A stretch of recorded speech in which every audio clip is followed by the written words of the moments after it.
यस्यांके च विभाति भूधर सुता देवापगा मस्तके भाले बाल विधुर गलेश गरलम यस्योरसि ब्यालराट सोयं भूति विभूषण सुरवर सर्वाधिपः सर्वदा सर्वः सर्वगतः शिवः शशिनिभः श्री शंकर पातु माम्। प्रिय साथियों, मैं डॉक्टर सुरेंद्र नाथ तिवारी श्री कृष्ण योग यूट्यूब चैनल में आप सभी का हार्दिक स्वागत करता हूं। कैसे हैं आप? आशा करता हूं बिल्कुल स्वस्थ चित्त और प्रसन्न हो।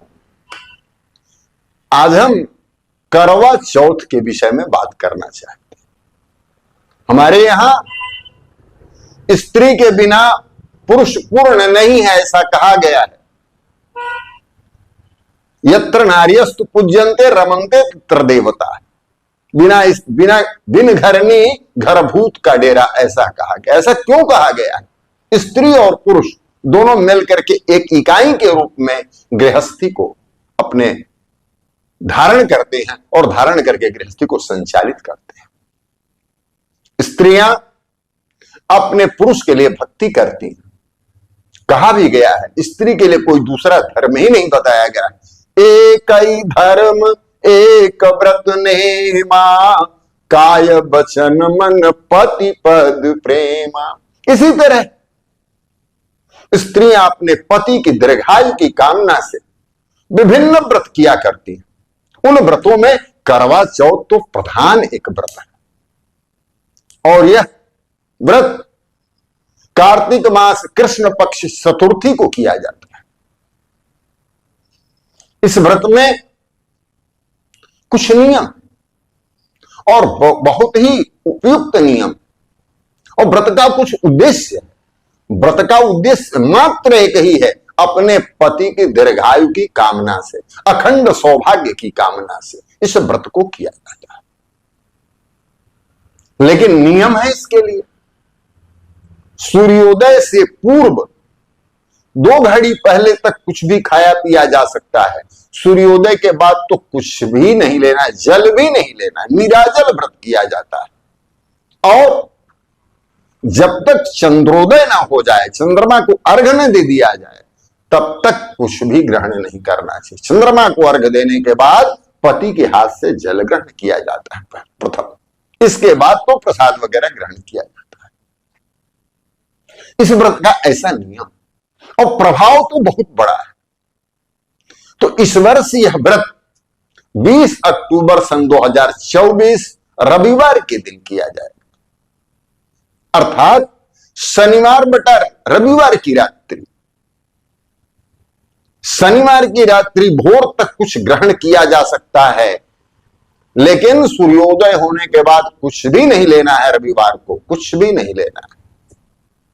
वैसे अंग्रेजी तिथि के अनुसार तो पहले ही दिन बदल जाता है, रात्रि 12 बजे ही, लेकिन हमारे हिंदी कैलेंडर के हिसाब से जब तक सूर्योदय नहीं होता तब तक दिन नहीं बदलता है। इसलिए सूर्योदय के बाद ही हमको इस व्रत को समझना है कि व्रत हमारा प्रारंभ हो गया। और चंद्रोदय होगा रात्रि 7:40 पर।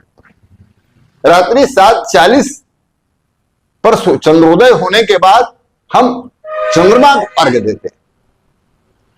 अब ध्यान इस बात का रखना है कि इसके मध्य हमको व्रत करना है और कथा कहनी है और व्रत का पूजन करना है। व्रत की एक कथा भी है। कथा के विषय में संक्षिप्त आपको बताएंगे, बाकी व्रत के विषय में विस्तार से हम आपको बताएंगे।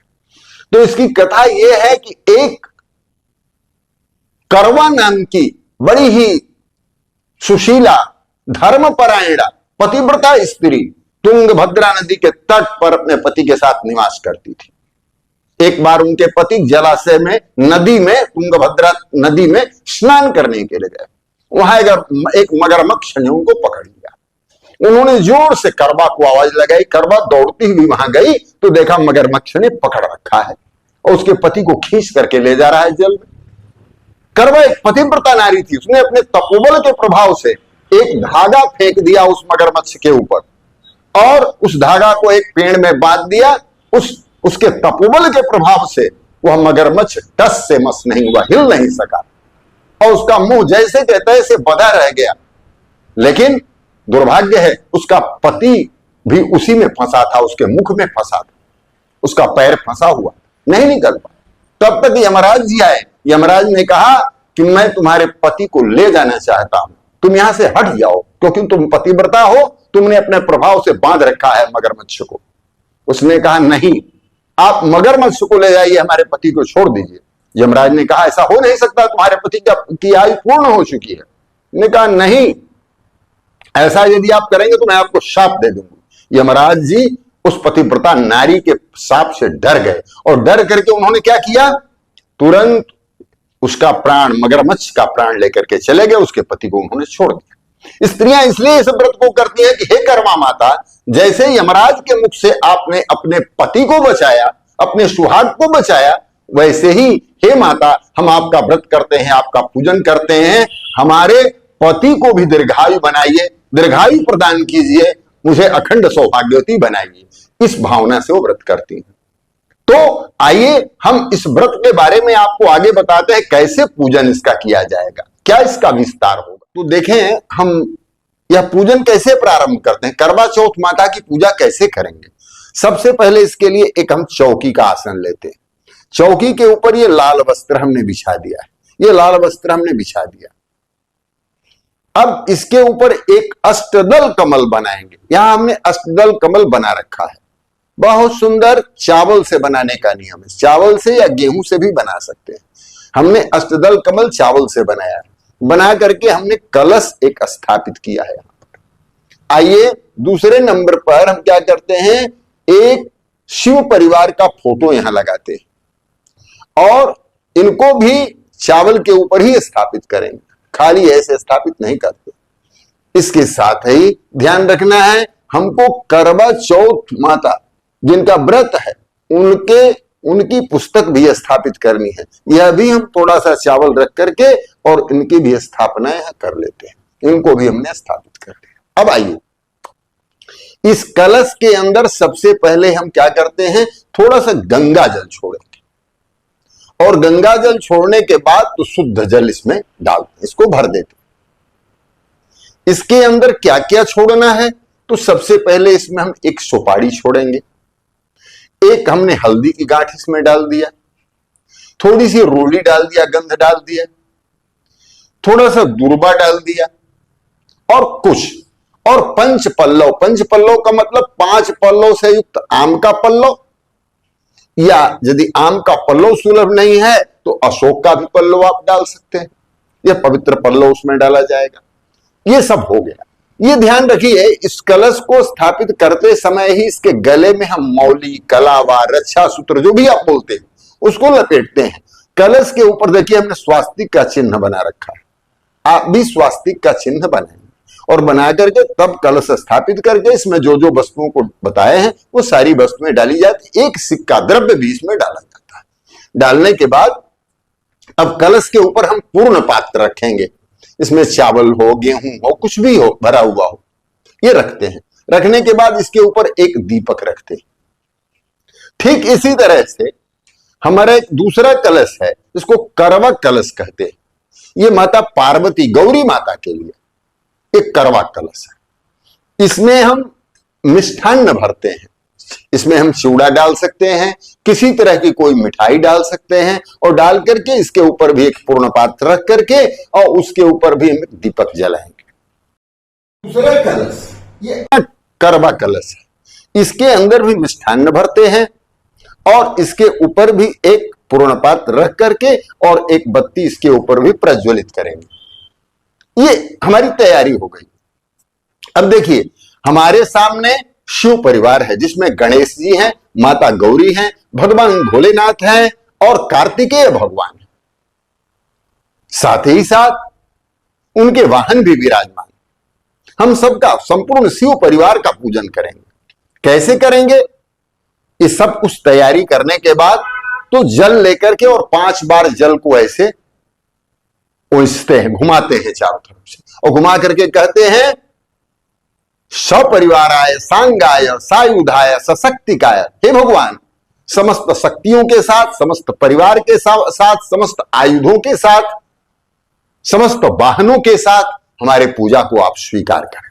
इस तरह से उनको जल अर्पित करते हैं। जल अर्पित करने के बाद एक वस्त्र चुनरी भी वहां हम लगा सकते हैं फोटो के ऊपर, नहीं है तो रक्षा सूत्र ही हम लगाते हैं, रक्षा सूत्र ही लगा देंगे, रक्षा सूत्र हम लगा देंगे भगवान के ऊपर। इसके बाद एक यज्ञोपवीत जनेऊ, जनेऊ भी भगवान को अर्पित करना चाहिए, गणेश भगवान को भी और भगवान शिव को भी, ये जनेऊ का। इसके बाद हमारे जो और कलश हैं, कलश में समस्त देवी देवता स्थापित है। कलशस्य मुखे विष्णु कंठे रुद्र समाश्रित मूले तो स्व ब्रह्मा मध्ये मातृगणा स्मृता। समस्त वेद पुराण शास्त्र, अष्टवसु, एकादश रुद्र, द्वादश आदित्य, समस्त नदियां, समस्त पर्वत इस कलश में निवास कर रहे हैं। सबका हम आवाहन करते हैं, ऐसा कह करके बोलिए, और कलश में सभी देवी देवता आ जाते हैं। इनका भी जल छिड़क करके इनके ऊपर पहले पाद्योपाद्यम हस्तोर्घ्यम मुखे आचमनीयम स्नानीयम पुनराचमनीयान समर्पयम, इस तरह से इनका पूजन करें। इनको कुमकुम लगाएं, हल्दी लगाएं, रक्षा सूत्र दे दें और सब कुछ करके विधि पूर्वक धूप दीप दिखलाएं, धूप दीप दिखलाएं। और धूप दीप दिखलाने के बाद इनको मिष्ठान नहीं अर्पित करें। देखिए हमने मिष्ठान भर रखा है कलश में, और ये बचा हुआ मिष्ठान भगवान भोलेनाथ, सपरिवार भगवान भोलेनाथ को हमने भोग लगा दिया है। कलश लोगों को भी मैंने स्थापित करके उनको भी मिष्ठान अर्पित किया है। मिष्ठान चढ़ाएंगे, फल चढ़ाएंगे, जो भी आपके पास ऋतु फल हो वो फल भी ले आकर के भगवान को चढ़ाएंगे। ये सब कुछ चढ़ाने के बाद भगवान की आरती करनी चाहिए। कब? जब कथा हो जाए तब। तो सबसे पहले हम कथा लेकर के, कथा की पुस्तक, यदि हो सके कुछ और लोग सुनने सुनाने वाले हैं तो एक व्यक्ति कथा कहे, बाकी लोग कथा श्रवण करें। जैसा कि आपको हमने अभी भी कथा श्रवण कराई है कि इस तरह की बहुत सारी कथाएं, कई कथाएं हैं जो माता करवा के विषय में कही जाती है। तो उस तरह की कोई कथा जिससे हमारी श्रद्धा और भक्ति बढ़ सके और अपने पति की दीर्घायु की कामना से उस कथा को श्रवण करने के। अब श्रवण करते समय क्या करना चाहिए, ध्यान में रखिए। खाली हाथ कथा श्रवण नहीं करनी चाहिए। पूजन करने के पश्चात अपने हाथ में थोड़ा सा, ये जैसे फूल हमने ले लिया, पुष्प ले लिया, नहीं है तो दुर्वा ले लिया, अक्षत ले लिया, और लेने के बाद तो ऐसे हाथ करके हम कथा श्रवण करते हैं। और ऐसे हाथ करके भगवान के सामने हाथ जोड़ करके कथा श्रवण करते हैं। और कथा श्रवण करने के बाद इस पुष्प को भगवान के सामने अर्पित कर देते हैं। ये भगवान की कथा हमने सुनी। सुनने के बाद तो भगवान को आरती भी दिखाएंगे। यदि आपको जो भी आरती हो, गणेश जी की आरती जानते हो, चूंकि ये व्रत जो है विशेष करके चतुर्थी है, इसको करक चतुर्थी कहते हैं। बनते बिगड़ते बिगड़ते शब्द करवा चौथ ये शब्द बना है। तो करवा चौथ अर्थात करवा माता की भी इसमें पूजा करते हैं। पुस्तक में उनका चित्र बना हुआ, उनका पूजन करते हैं। गणेश जी का विशेष पूजन करते हैं, गौरी माता का पूजन करते हैं, शिव परिवार का पूजन करते हैं, सबका पूजन करते हैं। और पूजन करने के पश्चात जो भी आपको आरती याद हो, मां की आरती याद हो, ओम जय जगदीश आरती याद हो, जो भी आरती याद हो उससे आप आरती दिखा दें भगवान को। और आरती दिखाने के बाद 7:40 पर चंद्रोदय हो रहा है। चंद्रोदय के समय इस लोटे से, जो टोटीदार लोटा है इसमें जल भरा हुआ है, इस लोटे से हम जल देते हैं चंद्रदेव को। और जल देने के पश्चात तो यह नियम है कि पति का दर्शन किया जाता है। और सौभाग्यवती स्त्रियां पति के लिए ये जो समर्पित जल है चंद्रमा को देने के बाद, इसी से वो अपने पति के माध्यम से जल को ग्रहण करती है। एक बात। दूसरी बात और जानिए, इस ग्रहण करने से पहले आशीर्वाद लिया जाता है। आशीर्वाद किसका लिया जाएगा? बड़ी बूढ़ी माताओं का आशीर्वाद लिया जाता है। उनके लिए वायन देने का नियम। ये वायन क्या है? तो जिस समय हम पूजन करते हैं उसी समय अपनी सास माता के लिए एक साड़ी, श्रृंगार की सामग्री और कुछ खाने के मिष्ठान ये रख लिया जाता है। और रख करके यहां तब कथा श्रवण की जाती है, पूजन किया जाता है। पूजन करने के पश्चात सबसे पहले उस वायन को अपनी सासू माता को अर्पित करना चाहिए। यदि सासू माता नहीं तो जेठानी को दिया जा सकता है, अपने से बड़े को देते हैं, ननद को दिया जा सकता है, और अपने परिवार के किसी वरिष्ठ सौभाग्यवती स्त्री को दिया जा सकता है। और देने के बाद तो अपने पति के हाथ से पहले जल ग्रहण करना चाहिए, फिर जो है प्रसाद ग्रहण करना चाहिए, पूजन करके सबको प्रसाद बांटना चाहिए। तो आशा करता हूं कि यह वीडियो देख करके आप लोग अच्छी तरह से समझ गए होंगे कि करवा माता के पूजन की क्या विधि है, क्या तरीका है, और कैसे किया जाता है, कैसे पारण किया जाता है, कब व्रत करना है, कब अर्घ देना है, सब आप समझ गए। यदि समझ गए हो तो अवश्य आपकी प्रसन्नता कमेंट बॉक्स के माध्यम से मिलनी चाहिए। ओम शांति शांति शांति।